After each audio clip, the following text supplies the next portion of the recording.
Do you feel like your business is running you instead of the other way around, and you just want to feel in control of things? It's very easy in a building business to feel that you don't have control. Everything around you, people's schedules, people's budgets, your team is all taking control of you and your life. And it's really, really important that you get systems and processes in place, you work on yourself to get out of this, because if you're constantly feeling like everything else is controlling you, it's a really bad place to operate from.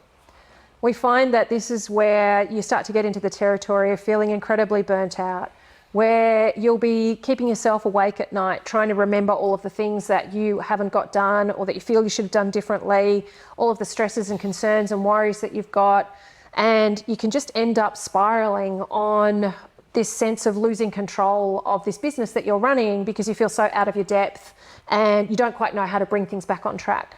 Just even something simple as having regular, like weekly site meetings with your clients, but getting a structure around everything you do so that you know at the same time, the same day, every single week, you're meeting with your client, you're meeting with your team.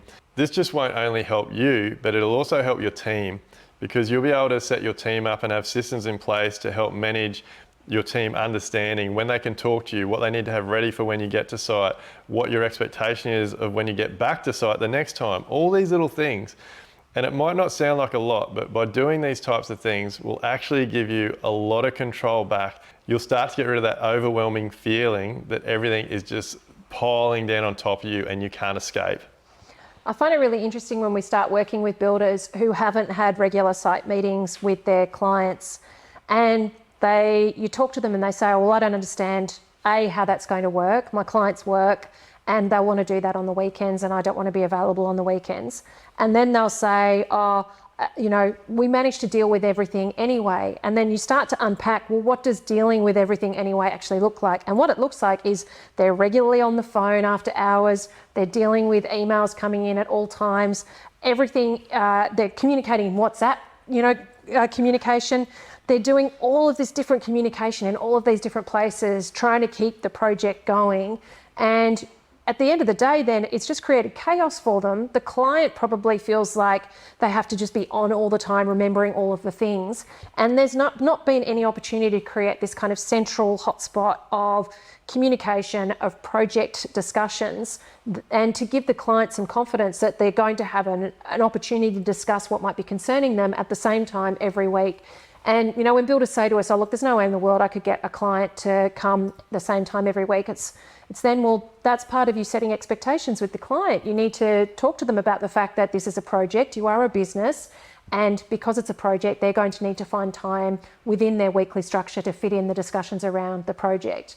So it's really interesting to see when you start to give builders a framework of how to do this well, and you also give them evidence from other members who've put this into practice and say, oh my gosh, I can't believe we ever ran jobs without weekly site meetings. It's just changed everything. Then it becomes really possible for you as a builder to say, oh, actually, putting these kinds of things into practice in my business can help me feel in control again. And I can see how that can actually ease things up a lot. It's quite amazing for builders that, it's like so many builders just think they have no control. Everything else is controlling them, yet they won't take these small steps to regain control. And it really is simple to gain control of your business. And once you take control of your business, you actually start to take control of your life. Do you think builders get really scared that if they start kind of taking control of these things that somebody's going to push back or tell them just to piss off, that they don't want to work with them again, or to give them a bunch of, backlash that's going to be then difficult and uncomfortable for them to actually have to deal with? For sure, 100%. But the reality is if it's your business, it's completely up to you to take control, to set boundaries, to set expectations and operate your business the way you want to operate it. And ultimately, that's one of the first signs. If you're trying to set standards with your clients and they're pushing back, then for me, that's a sign that they're not the client for me. And I don't want to be wasting my time with that sort of person that doesn't respect the values of my business and the structure of my business.